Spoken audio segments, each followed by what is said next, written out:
Hey, welcome in, everybody. It's Monday afternoon.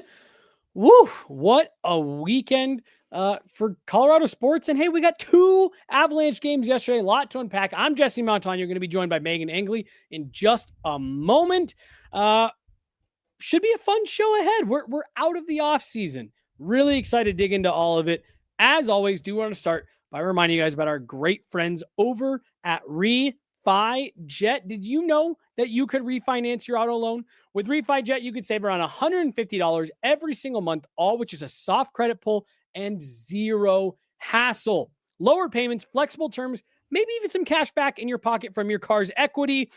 RefiJet does the work. You get the savings. Start today at RefiJet.com, the faster, easier way to refinance. Hello and welcome in. Please do not leave your luggage unattended on the station.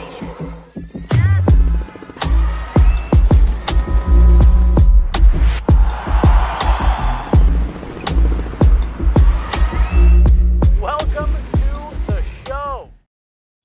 Hey, everybody, welcome in. Monday afternoon. Did I say morning earlier? It's Monday afternoon. I'm Jesse Montana. She's Megan Angley. This is Gorilla Sports Off Ice. We got Ashley and Dan behind the glass today. Megan, how you doing? I'm great. How are you? I'm better today than I was yesterday, and I want to let everyone know why I was awfully quiet yesterday.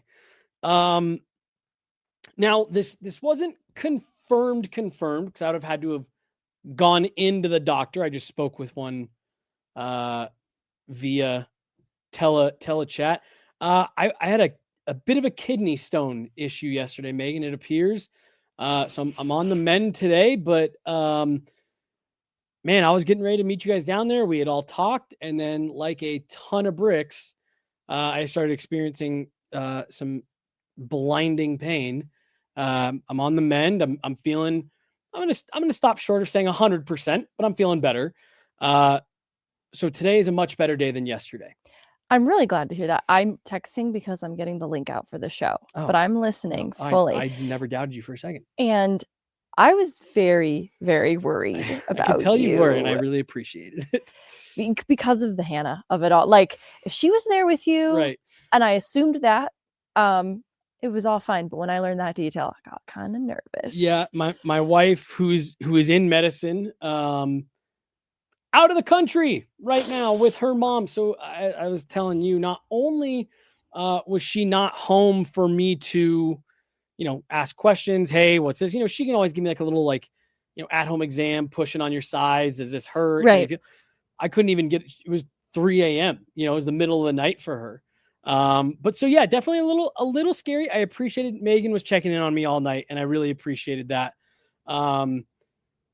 I got through it. My parents ended up coming by. Good. Okay. I actually didn't want to tell you this when you had texted me like, oh, maybe my parents were out of town yesterday. They got back in town last night. Oh dear. So they came straight to my house to check on me when they got back into town. So yeah, it was a little touch and go yesterday, Megan, but I'm on the mend. I didn't eat yesterday as a result of how bad everything hurt. So I'm extremely hungry right now, but otherwise, I really don't have any complaints because I don't feel how I felt 20 hours ago. Hopefully you get your appetite back, get some food, your energy comes back as well. Day to day. Upper body. Day-to-day upper body is the perfect way to describe it. But I want to publicly give the shout out here to you and Mark. You guys, it's doubleheader yesterday. We had a whole plan on how we were going to cover both. And all right, you'll go there, and you guys had to completely pivot at the last second to cover for me. So I really, really appreciate that. I know I did not throw an easy curveball at you guys yesterday. So I mean, Utah Mammoth had it harder. So it's all a matter of perspective, really. Kidding. So funnily enough, when they did get into town, like as I was coming into Magnus, I didn't see any trace of their bus, of the players. So I was like, they're still not here yet. And so when they waited for warmups too. They delayed warmups a little bit, but at some point they just had to call it. And so the Avs players came onto the ice. And so at some point it was just the Avs taking warmups. Okay. Utah was still not there yet. Then 2 guys come on from Utah, and they slowly started to trickle out. But it was clear to me that they just came straight from landing and they're thrown onto the ice. I really feel for them. That's got to be a tough situation. Sorry, as I set my laptop down. You know what's crazy to me? Last year, the Utah Mammoth thought that warmups were 20 minutes later than they were. Do you remember this? I do remember. The Avs got 15 minutes into warmups, 10 minutes into warmups before anyone from Utah came out onto the ice. Well, I couldn't remember. Was it preseason as well? It was. Okay. It was. Okay. And so as I'm watching the scenes roll in on my phone in the middle of grunting in pain, I'm sitting there, I'm like, what the fuck? These guys hate warm-ups. These guys just can't get preseason warm-ups figured out. And I just think that's so funny that 2 years in a row, the Utah Mammoth have come to Ball Arena for a preseason game and have not made it out on the ice in time for warm-ups. Crazy. Different circumstances this year, but still, I just thought that was interesting. But Megan, part of the excitement about a split squad game is you're kind of forced to play a lot of guys. Usually, we see NHL teams get into camp, get into preseason, and those first couple games are, they're playing the veteran minimum. It is mostly AHL guys, ECHL guys, getting in their couple looks before they leave for their own camps. You had to ice 2 full rosters yesterday, so that meant we got a lot of looks at NHL guys, all the way from Gabe Landeskog and Cale Makar to what's Victor Olofsson gonna look like out there in an Avs sweater, and Marty Netchis, who I thought looked really good from what I was able to see. Just your broad strokes thoughts. It's preseason, so you never can't dig too far into it. But you watched two Avs games yesterday. What'd you think? Broad strokes. I felt like they were 2 kind of different games in a way, nothing crazy or dramatic. But I like that about it, right? 2 different games. Interestingly, too, didn't love the start in the first game that was on Magnus ice. I felt like the Avs were a little slow to getting to their transition game, and I wanted to see just a little more energy. I felt like they were getting worked off pucks more easily than they should be, and they turned it around into the second period and beyond, and obviously took complete control over that game after that point. And so it was really encouraging. I think I was watching it with my friend who is very sports minded, played a lot of sports growing up, but is new to hockey. And she's saying that Makar and Landeskog, they're at the forefront of everything. And she's aware they're the guys, but she's seeing it too. Just her experience has been watching Eagles games. This is her first ever NHL game too. So she really got to see the difference between those levels. And it was clear to her the difference then in Landeskog and Makar separating from the rest. I think that's a significant observation. I would affirm it too, that it was clear to me, especially in an encouraging way, that Landeskog in that game at the Magnus ice appears to be in a really good place, because not so different from not having played hockey in a long while, then doing the conditioning stint, getting dropped into Stanley Cup playoff games. He has a summer break. And so every player comes into camp a little rusty. They need to get their bearings a little bit, shake off that rust. For Landeskog, it's kind of a different situation. But it really seemed just like a regular player coming into camp, shaking off the usual rust, and not a player who missed so much time before this. And so I think those games he got in at the end of last year for the playoffs really helped dip his toes in, get an idea of where he was at, because he wasn't withholding. And I mean, obviously this becomes really an interesting storyline later in the game, but in terms of what he was doing on the offensive side of the puck, lots of energy in his game throughout the night, and at the forefront of a lot of offensive plays, and with the help of young Gavin Brindley, who really impressed in that game as well. Yeah. Just going back to the comment your friend made about Makar and Landeskog, I think I've told you this story before on a show, that when my family first we moved to Denver the year before the Avs got here. And so in their inaugural year, my dad, big sports fan. Where we moved from, there wasn't a hockey team. So, we got to kind of be part of this exciting buzz. Like, hey, there's a team here now. And my dad tells a story to this day that, we were all kind of sitting down. I was 2. I was really little. My mom knew nothing about hockey. And they're watching the game. She goes, man, that number 19 guy is really good. It was like that. When people who aren't familiar with the sport, the team, the players can look at a game and go, that guy's better than everyone else. That just tells you how special those players are. That should be really good, encouraging news for Avs fans as to where Landeskog is at the start of this season. Also, I wanted to shout out in the chat before we get too far along, Mishnish, spotting me in the crowd at DU yesterday. I don't normally get to sit in the regular seating too, so that's really cool. Sorry I didn't say hi, but glad that you got to enjoy some hockey this weekend. Yeah, seriously. Again, Megan, I felt so bad. I so look forward to that first game, and I was actually excited to do, again, we had a fun plan to do the 2 games. I was really bummed. I was texting you at the first intermission, like, okay, well, maybe I can power through. Yeah. And you said, and this is kind of just to the point of what you were making about the Avs cleaning things up eventually. You had said, you were like, honestly, man, don't push it. This is some ugly hockey right now. And that was after only the first period, you guys. Right, it got better. It got better. Well, and truthfully, I mean, preseason, first game back, split squad. Yes. I was sitting there and I was like, oh man, she's right. It probably is, pretty ugly. But I want to ask you, and again, maybe I'm going too far on this, but Gabe Landeskog is going to obviously be a big topic of conversation today for us on this show. And not just the fact that he got back into the games, but what, like you said, the storyline that he created a little bit later. Again, probably going a little bit overboard with this, but I just can't help but tie a little bit of a parallel to, okay, you telling me this is ugly hockey, that's not really looking great. And then that group goes into the locker room and suddenly comes out and just runs away with it.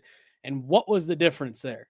Well, Gabe Landeskog was sitting in that locker room, and you just have to wonder, is that already the immediate impact that we're seeing of this is a guy, even in a room full of young guys who probably aren't going to be with the NHL club, knows how to strike the right chords, knows what to say. And what Jared Bednar used to talk to us about, he's so smart. He understands a lot of what the coaching staff is going to want to come into the locker room and point out. And so Gabe Landeskog is good about kind of getting ahead of that and being able to articulate it in a way that's more digestible for players, maybe. Again, given our brief kind of exchange at the end of the first period, then given the way the game ended, that was something that ran through my head is, man, is that the off ice Gabe Landeskog effect? And again, it's preseason. I don't want to go overboard here. Yeah, but it's an important call out because you look at who facilitated almost all of the goals in that game, and it came off the stick of, or a screen from Landeskog or Makar. And that's significant. They're leading not only in what is being said between periods, but what they're doing on the ice as well to help support their teammates. And so even though the stakes are preseason stakes, for them to take ownership of the game in that way and be drivers like they were is significant then, and just where their mindset is going into the season. They're taking this as a very serious opportunity for them to get ready for the year ahead. And so I think that power play goal from Gavin Brindley, it stands out as significant. And the one that he has from distance with Landeskog as a screen at the net front stands out as significant, because one is facilitated by Makar on the power play, and the other involves Landy doing Landy things and getting to the net front, taking away a goaltender's eyes and making it possible. And so, they needed to change the momentum of that game with some goal support. And it was through the offensive plays of decisions by Makar, decisions by Landeskog that helped make that possible. Quick side tangent.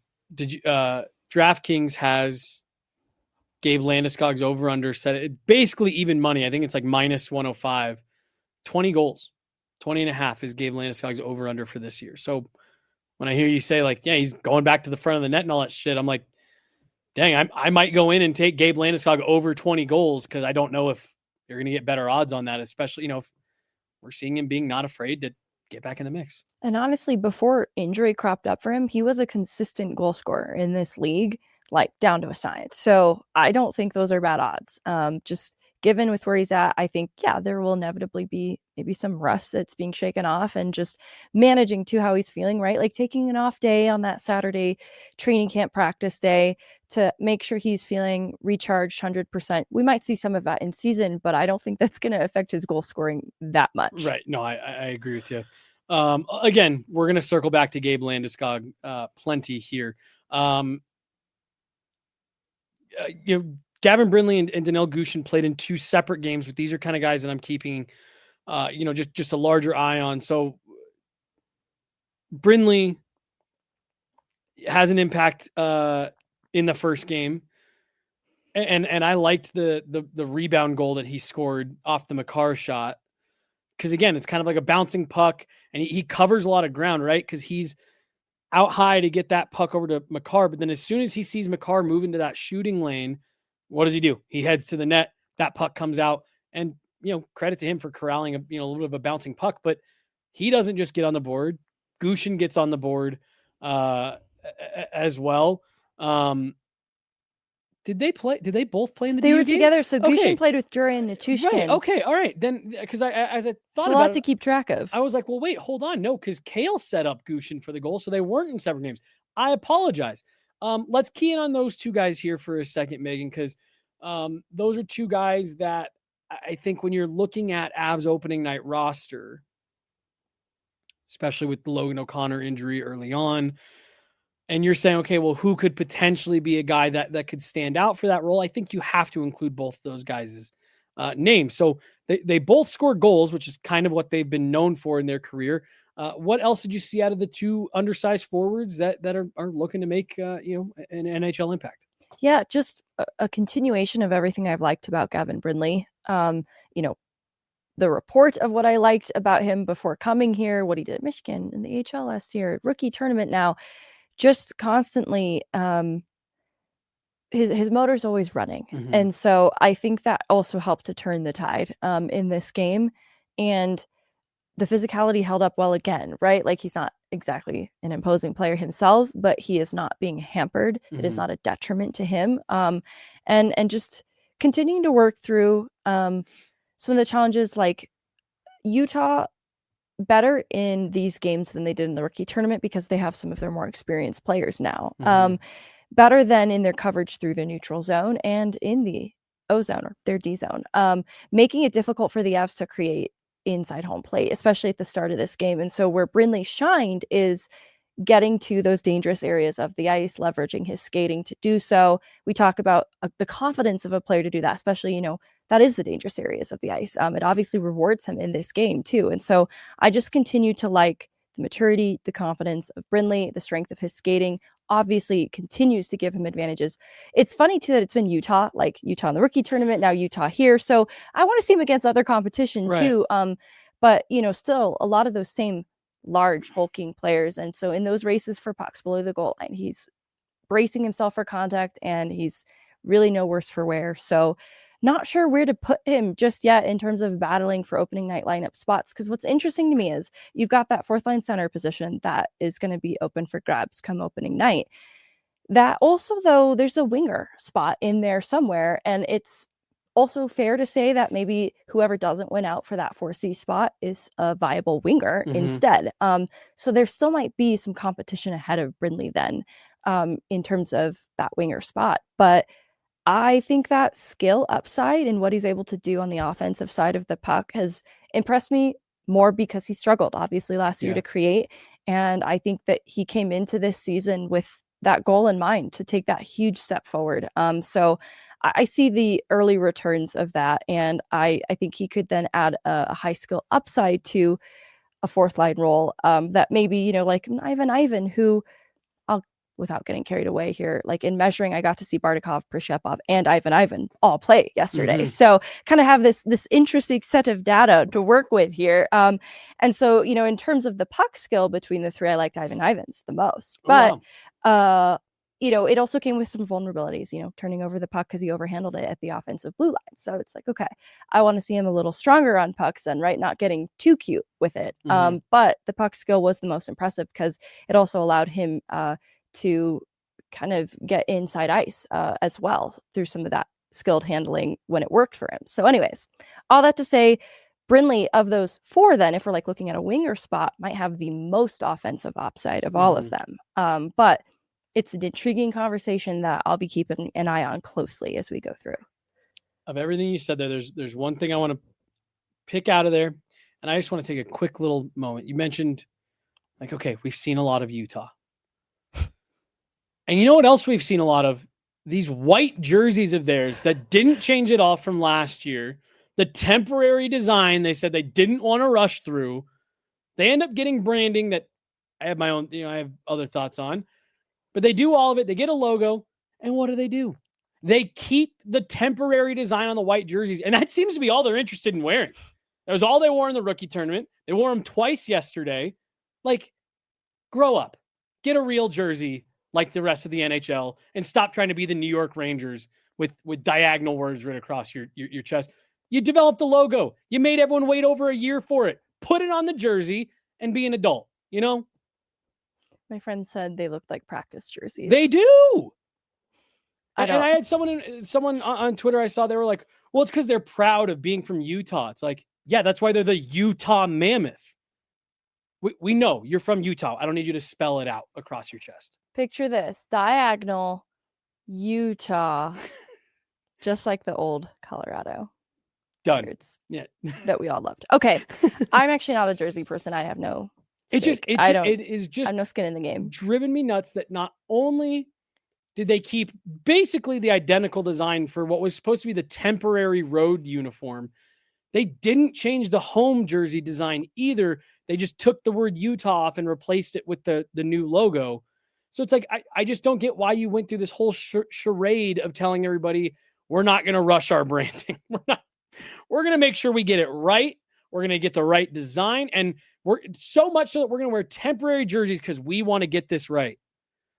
A year later, like, never mind. That was fine, I guess. It's like, what did you spend the last year doing? What if they like them? What if the players were like, but we like them? And that's fine, but they shouldn't have made such a big deal out of like, no, this shit. No, this is just temporary. Don't even look at these. We're not keeping these for long. We threw this together in a weekend. All of that just for them to come up with a logo that's fine, and then just to stick it on the jersey that they said that not everyone to take too seriously because these are the temps. And it's driven me nuts because we've already seen them 50 times this preseason. And it's like, can you guys grow up and get a real jersey already? Or at least wear the other one that you have? All right. I'm going to take your foot off their necks. And we're gonna talk about Daniil Gushchin quickly because you asked me about both Brindley and Gushchin. I only talked about Brindley. And then I want to talk about Ivan as well because you threw his name in there. Perfect. But yes, Gushchin. I don't have as much to say about Daniil Gushchin, and that is not a demerit of him. He was due one. Like you could see the frustration when he couldn't get one to go earlier in the game. So I think he's exactly as advertised in terms of the shot threat, like even just like the wrister shot threat from Gushchin. And honestly, from that line, my takeaways were, one, Val Nichushkin was trying to just straight up power through guys in transition. Honestly, loved it because that was a struggle earlier in the game. So just love to see where Val's at, kind of that freight train mentality, obviously not withholding in his game either, given just the injury up and downs he's dealt with. That's obviously encouraging to see.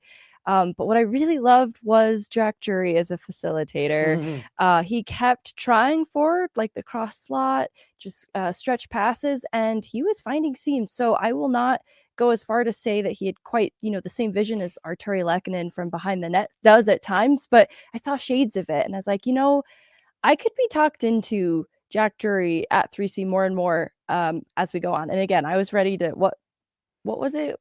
Just a day of camp that I was after the Ross Cold interview. I was like, sold. I've seen all I need to see, but I just continue to like what I see from Jack Drury. Also, this really great play on the kill, great stick in the crease to clear the puck, was very close call. So anyways, just continue to love what I've seen from Jack Drury and where he appears to be at the start of this year. I mean, he really struck me as a guy who came in last year and understood the opportunity that was being put in front of him. And understood going from last year to this year, there's a chance for me here to move up the lineup in a role that I think I'm capable of filling, and doing it for a team that's really, really good. So, as much as we were joking that day that after one day at camp, you were like, yep, done. I do like the fact that it feels like every time Jack Drury gets on the ice right now, it's something we like.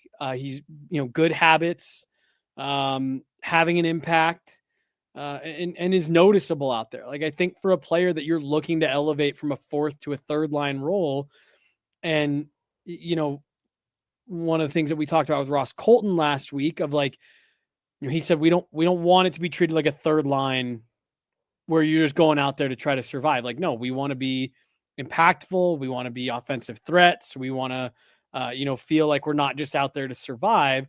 And if Jack Drury's continuing to make these strides, it's going to be a lot easier for you to sit there and go, yeah, we feel comfortable with him, Nate, Brock, Jack Drury. And so the fact that it feels like every time he gets out there, he continues to stand out in a positive way. I think that's what he needs to do to earn the trust of this coaching staff to say, yep, you can be more than a fourth line center.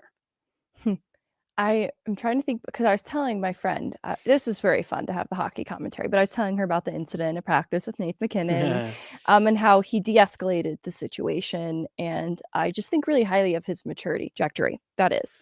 And I actually noticed too that same maturity in a game setting, maybe because it was front of mind because of that practice day. But even just in that first period, that was a little bit ugly. Just some smart plays on the attack from Jack Drury, and some smart plays along the wall too. Just continued to like his maturity as a player. And I think that you looked at that fourth line going into the playoffs last year, and you looked at the combined playoff experience and maybe worried, but not so different from how we talk about Parker Kelly, Logan O'Connor, what it is we love about them. They're very mature players, though they might not have the same experience in the NHL as some of the other fourth lines you see around the league. They play with such maturity that they can be trusted on things like high intensity penalty kills in important moments in a game, because his D zone face off win percentage last year, Jack Drury's, was among the best, especially just taking into account the number of draws that he took. And so it's a really good skill to have.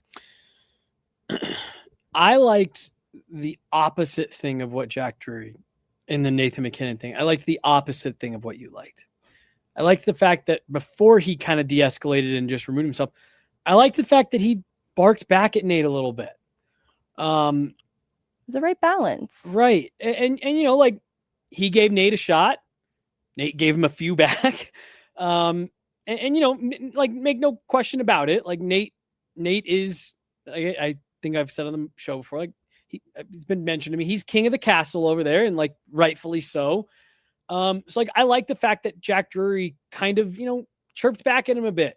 Of obviously we don't know exactly what he said, but I imagine it was something along the lines of hey, we're all just battling out here. We're all working hard. And who else probably likes that is Nate. Oh, I'm sure. He probably, it was respectful. Right. He probably appreciated the fact that this, he's not backing down. He's not afraid of me.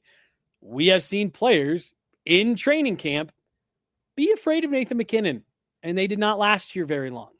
No. Nathan MacKinnon demands a lot of himself, demands a lot of the people around him, right down to us, people walking in that locker room. And I think he respects the fact that Jack Drury pushed back. Yeah. But, within reason. Yes. And so it's when Nate kind of chased him up ice to continue it, that was where it stopped. Yeah. Yeah. And so I think that it's both of those things together, 100%. Right? Not letting that get out of hand. Didn't follow Nate to the bench. They yelled at him, but they went their separate ways. And, and honestly stayed out of each other's hair. I think Jack recognized that Nate needed to cool off. So even on drills that followed, they were rotating together to ensure that Nate was not his assignment to cover through the rest of that practice. So that was also just kind of the support of his teammates recognizing the situation too. Let's let everyone cool down. Yeah. And again, I think Evan put out a tweet saying for anybody that might be worried about it, don't be worried. This is hockey. This is the team that, has championship aspirations. These are crazy competitive guys. This is just kind of, it's what happens. But no, I think you're right. I think I think that Nate is Nate, and what people love about him is that he plays with that fire that, you know, he wants to win a board battle in training camp as badly as he does in a game. But like I said, I liked the fact that Jack Drury didn't feel scared in that moment that, oh, Nate's yelling at me. I don't think they're cut from such a different cloth either. Like, one thing I really appreciated about Jack Drury from last year is if you were to interview him in those regular season games at the end, he was a certain way. And then come playoff time, he was completely different in interviews. Still very kind and polite, but very withholding. And I appreciated just even that small attention to detail that he is very deliberately not giving you very much, not to be disrespectful to you, but to protect strategy. And I think just having that attention to detail in the playoffs, dialing it up that little bit to where you're different, even in interviews with media, I think that's the kind of attention to detail a player like MacKinnon could appreciate. Let's talk Ivan. Ivan, not too much on my boy Ivan.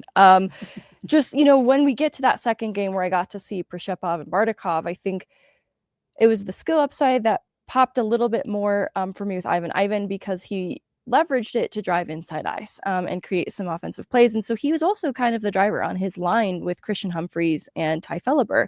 Felleber, you know, has a lot of HL experience, so he's maybe the most veteran of that line. But then you say experience, very Canadian. I've never realized that about you. You said experience. And that, wow. Honestly, to you guys, I think what happens is I'm just around so many that I'm picking up on it unintentionally. And I fully interrupted you, stopped you in your tracks, but I just picked up on that you said experience, and that's a very Canadian way for you to say it. I'm so sorry. Keep going. So Ivan given a little bit of a challenge in this line, right? It's Ty Felleber. So again, great AHL experience, very productive at that level, but then Christian Humphreys, very young player. Green was reassigned today to his junior team.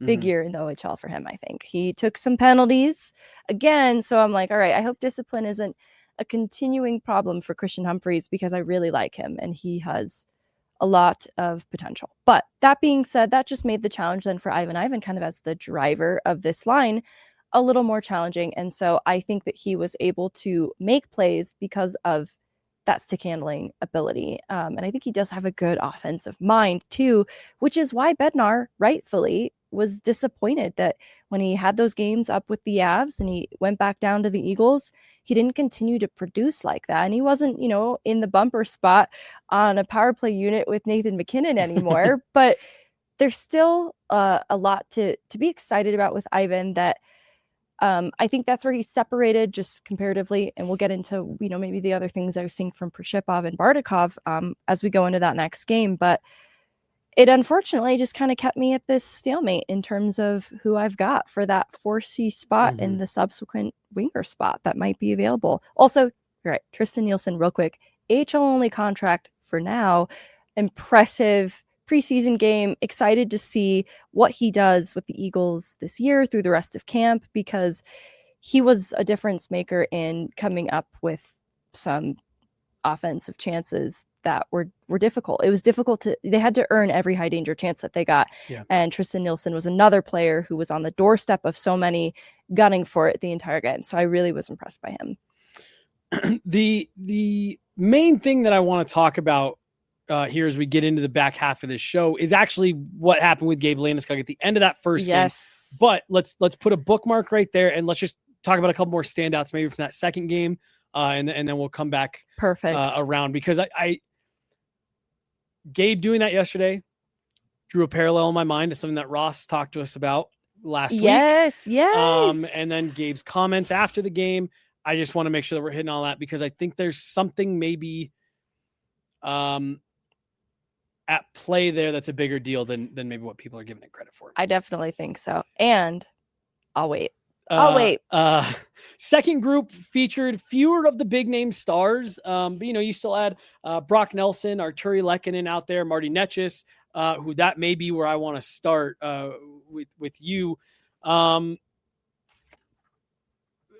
again, a group that had a little bit more emphasis on the younger guys. And given that we're still so early here in camp, that is, we're looking to see where a lot of these guys are shaking out. For you, Megan, standouts, that second game, like I said, that one seemed like it felt a little bit more like a regular preseason game, just with the rosters on both sides.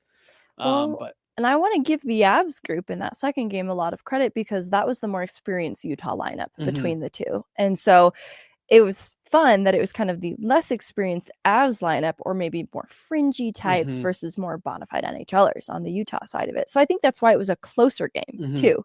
Let's start with Marty Netchus because, he came out a couple days ago in camp and kind of put a squash on the "I don't like it here" rumors. He's like, no, don't know where that came from. Really like it here.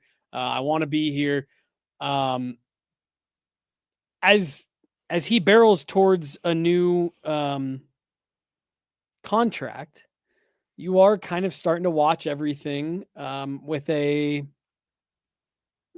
if he keeps doing that, how much is it going to cost? Well, if he keeps doing that, how much is it going to cost? Now, I have heard that the Avs in Marty's camp are talking, and it sounds like things are actually going pretty well.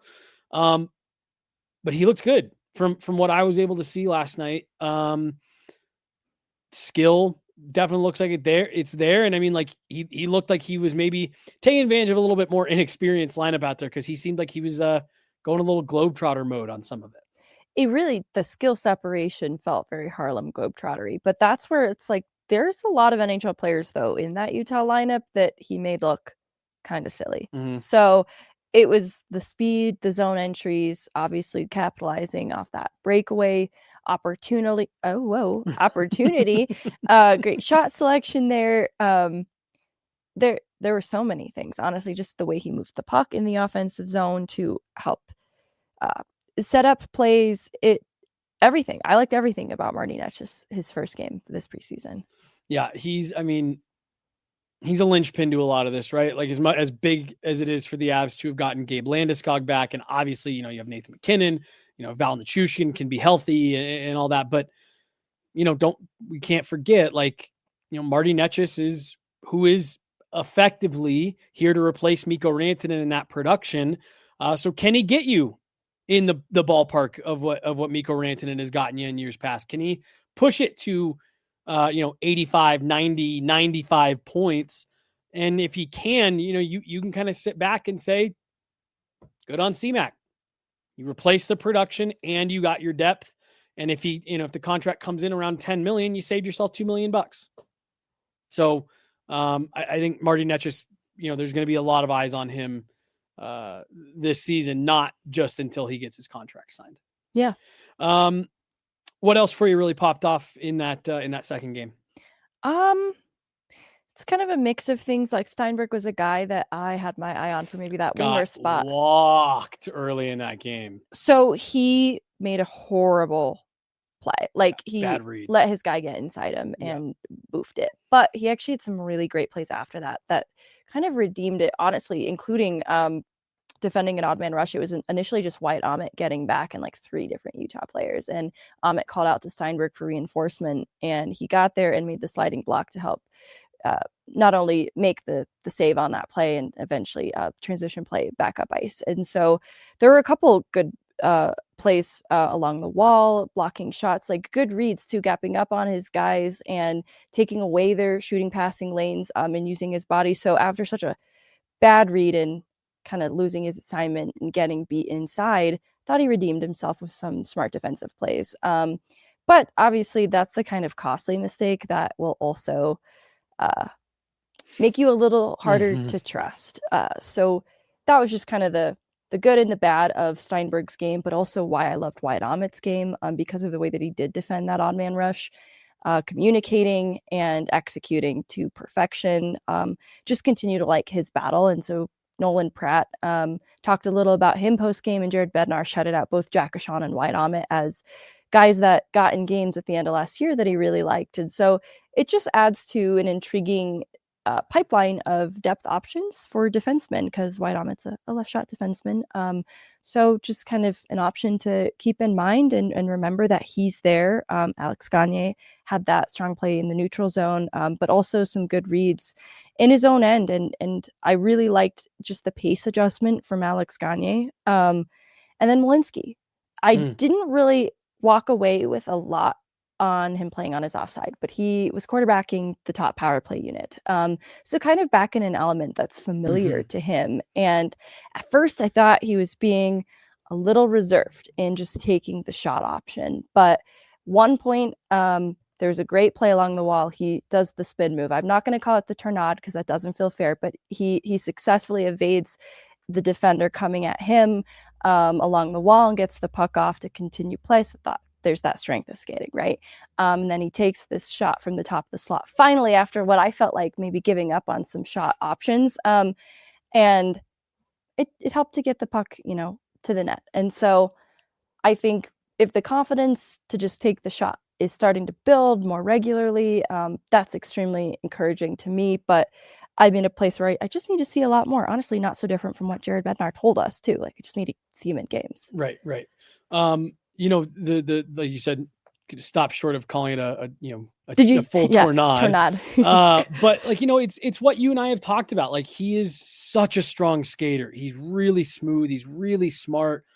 Sam Malinski has, feels like some of those maybe other elements from a lot of the other Avs D kind of rolled into one. And I don't know, maybe it's they're asking him to play on his offside because they didn't want to take any of their other guys out of their, comfort zone. I do choose to look at it, Megan, as they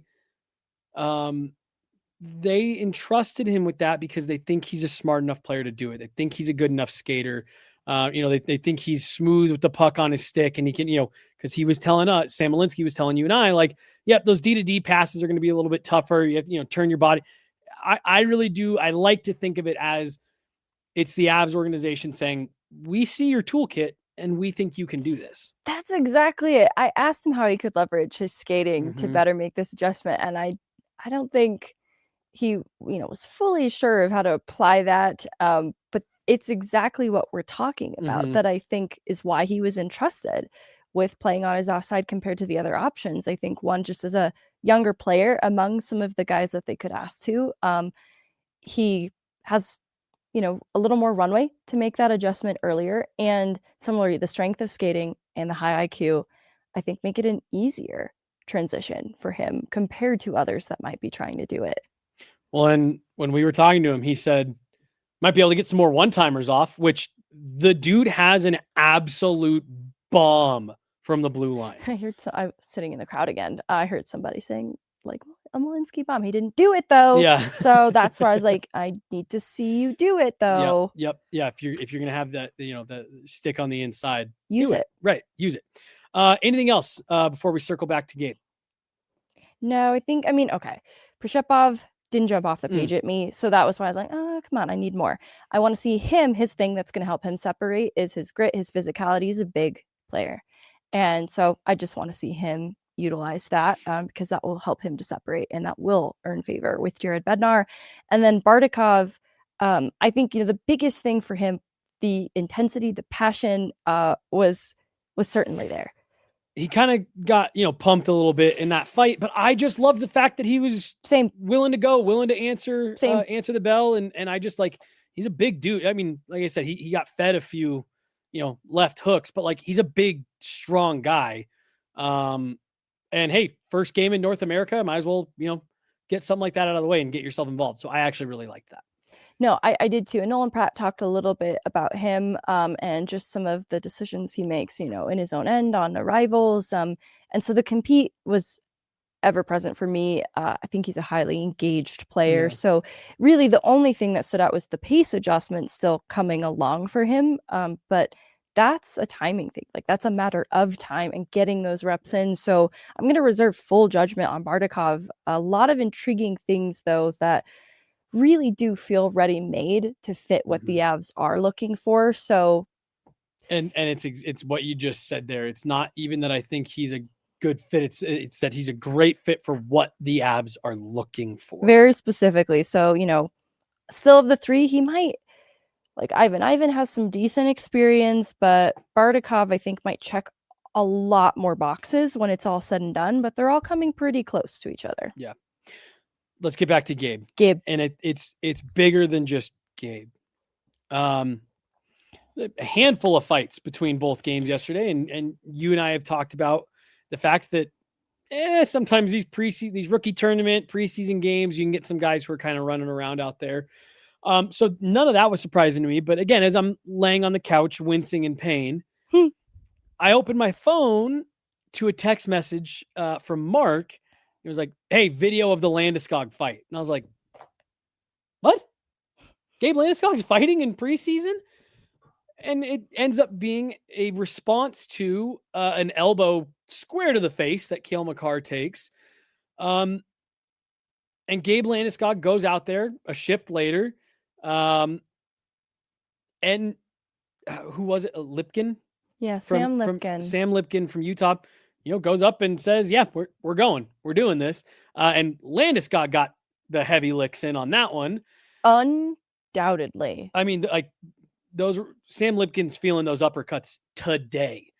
But for me, Megan, it wasn't just that he went out there and defended, Cale Makar, and stood for his teammates. It was what he said after. I don't care if it's one of our best players or not. Someone's got to do something. A week ago, you and I sat down with Ross Colton, and he said, we need more physicality and grit. And when we asked him to expand on that, he said, look, it's not even necessarily about going out there and fighting every day, but it's about making sure that other teams know if you're going to do something to one of our top guys, and he specifically called out Cale Makar, Nathan McKinnon, we are going to respond. We're not going to let our guys get pushed around. Someone's going to do something about it. And the fact that Gabe Landeskog, less than a week after Ross Colton tells us that, goes out and beats the shit out of some guy in the first preseason game in response to something that happened to Cale Makar, like that tells me that's not something that Ross Colton is saying, like, oh, I want to be better about it. That's a message in their locker room. No one is pushing us around this year. No one. And you have to imagine there's a level of that starts with Gabe Landeskog. And, I think even the Utah broadcast said the embodiment of leadership. Your captain who hasn't played in a preseason game in 3 years. You don't want to get carried away. And you're going out there and saying, we're not standing for that. I don't care if it's a preseason game or if it's a Stanley Cup final. No one can take shots at our guys and not pay the price. It's incredibly significant. On the heels of Ross Colton's comments, it's not lost on me that there's 4 fights in these games. Right. And of course, it's significant too that it's Landeskog defending Cale Makar. Right. And I think it was really an important note too that it didn't matter who it was. That was a high elbow. So you have to answer for that. There's no place for that. It's preseason. What the heck are we doing? Calm down. And I think you're exactly right. It's very powerful to see your leader answering that call. Because I imagine it's like talk the talk, walk the walk. And when you see the guy with the C on his chest defending his teammate like that, it makes you want to be a part of it too, right? Now there's this chain of command that you have to answer to anytime you play the Avs, right? Like, I don't think you're going to have to just go through Gabriel Landeskog after this, right? Like, I think you're just going to have to worry about the threat of answering to any of these Avs players, especially seeing how many players did drop the gloves in between both games yesterday. And I think that points to what Ross Colton was saying in this team-wide message of being hard to play against, because I agreed with Jared Bednar too that I don't think it was absent from this team. I don't think they're a soft team, but I do think it's important for them all to be on the same page in terms of not getting pushed around, sticking up for one another. I think back to the Dallas series, how Dallas was taking liberties at the fourth line, and they were getting away with a lot, just dunking on Parker Kelly, Jack Drury, Logan O'Connor. And I do imagine that maybe is part of this too, and seeing how Dallas took advantage of being able to beat up on that fourth line. But if you have a whole team to answer to, it's bigger than that now. Yeah. And here we go. Super chat hit the lights. We got 2 here. First one, vaguely sober. Cap stole Lipkin's lunch money. He sure did. He got the better of that one. And then our guy, Ethan Olvera, back in the super chat. We are circling back to Ethan Olvera at the end. He needs your jersey recommendations. Drop them in the chat. Could you throw that one back up there one more time? Sorry. Does Gabe have what it takes to don the C for Team Sweden? Great question. I could see Gabe Landeskog being the captain of Team Sweden at the Olympics. It's a pretty easy sell for I me. feel like it's him or Victor Hedman, honestly. Yeah, it's a pretty easy sell for me. Yeah. He's so likable that I also think this is his way of putting the rest of the league on notice that he's back. All right. So that's where I was going to go next. Big shout out, Vaguely and Ethan. Thanks for jumping in the super chats. It's nice. Been live in the studio for a while. Yeah. We hadn't had the green lights in a minute. So that was great. Money lights. Money lights. Megan, I completely agree. Not only do I think that was him putting the league on notice, I think that was him putting the organization on notice. You said talk the talk, walk the walk. There are 10 other guys that probably should have jumped in before Gabe Landeskog last night. Guys trying to make an impression, trying to make a team, show that they can stand up for guys, not only endearing themselves to Jared Bednar, but Mark Letestu as well, the new Colorado Eagles head coach. But Gabe said, no. I'm going to go out there and take care of this. And that's one of those things where all 20, whatever guys were left on that bench are looking at that going, oh, shit. If Gabe Landeskog's willing to drop the gloves in a preseason game, I got no excuse to not play with that type of intensity every single shift. So I completely agree. I think that was him putting, the Shen brothers back on notice. Like, hey, I'm back. Get the ice packs out. Yeah. But I do think that was him also putting not just the guys who are going to be on the Avs roster, but the entire organization. This is how we do things. We stand up for the guys, that are on this bench with us.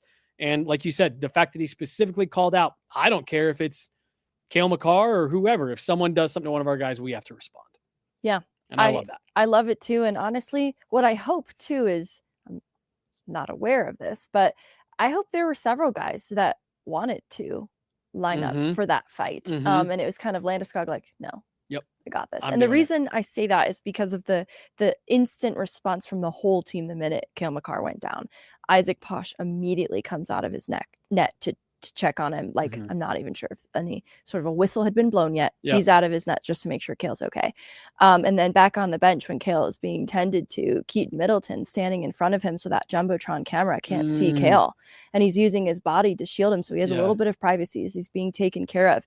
And I just thought, what amazing teammates that, everybody is surrounded by in this moment. And so, I don't doubt then that there were probably other guys willing to defend Cale Makar's honor, but it was important that it was Gabriel Landeskog who set that tone. Well, and so honestly, Megan, even just hearing, because, that was stuff that I wasn't able to see from finding clips and stuff online. With my injury. I know. With my day-to-day I'm sorry. injury. I hope that Gabriel Landeskog's fight though, there was instant pain relief, at least for a moment. It did. And then the text you sent me after that first game was the other one. Almost healed. Yeah. Seriously. What you just described there. In the lead up to the 2022 year, and not just that season, in the seasons that led up to it, that was so much of what we heard about. Like, this team is so in it for for each other. And they're a really close-knit team. They're, on the ice, off the ice, the locker room is great. Everyone gets along. They're all battling for each other. And what you just described, like Keaton Middleton, shielding Cale Makar from the camera, Isaac Posh, who will be with the Eagles, going out and checking on him, Gabe Landeskog stepping up and fighting for Cale Makar. Like, this sounds like a special group. It really does. It was very, it just tugged at my heartstrings a little bit. Like, man, they really love each other. They love playing with each other, for each other. And I am excited to see what that means then for this group. And someone in the chat asked about an update on Cale Makar. It was an off day today, so we don't have a new update from Jared Bednar's post-game update that he still was, being further evaluated, but he believed that he was fine. Yeah. But no, Megan, like I said, we've heard from a couple of the guys how they feel about this team and the way that things ended last year. Ross Colton telling us, I was sitting in the press box just chomping at the bit to be able to get into these games and whatever. Like, I think there's a real chip on this team's shoulder. I think they're highly motivated. I think they're a close group. And then I think, you add in Gabe Landeskog back on all of this, and it just kind of takes all of that stuff to another level for me. Someone in the chat mentioned Drury was following Lipkin around after, and that feels like very classic Jack Drury behavior. Totally. Interesting too. I mean, Middleton, right? He already met his fight quota early into the game, but I don't doubt he would have fought a second time. They're probably having to hold him back. Jesse, what are you hearing on the Netjes contract? Yeah, we talked about it a little bit off the top. I think they're moving towards a resolution. I think Marty Netjes wants to be here. I think the Avs want to keep him here. You and I think it was last week. Look, if Sidney Crosby hit the trade block this week, yeah, I'm sure the Avs would call and be like, what about Marty Netjes?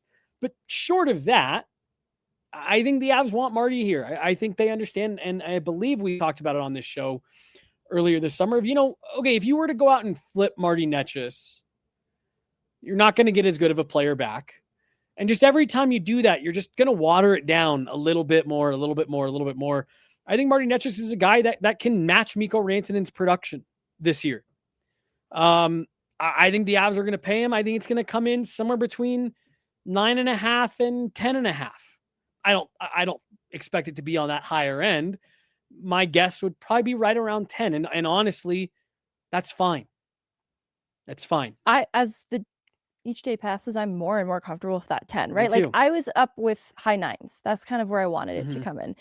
And then I started to sit with the possibility of it being 10 at 10 or like a little low 10. And I'm more comfortable with it by the day, not just because Marty Netjes looked great in one game. Right. I think with the cap just continuing to go up and the market potentially being set in a crazy way, like with a Kaprizov contract and even a McDavid who's like still unsigned, I don't think that impacts it like in the same way. I think the Kaprizov one does, yeah. Kaprizov does for sure.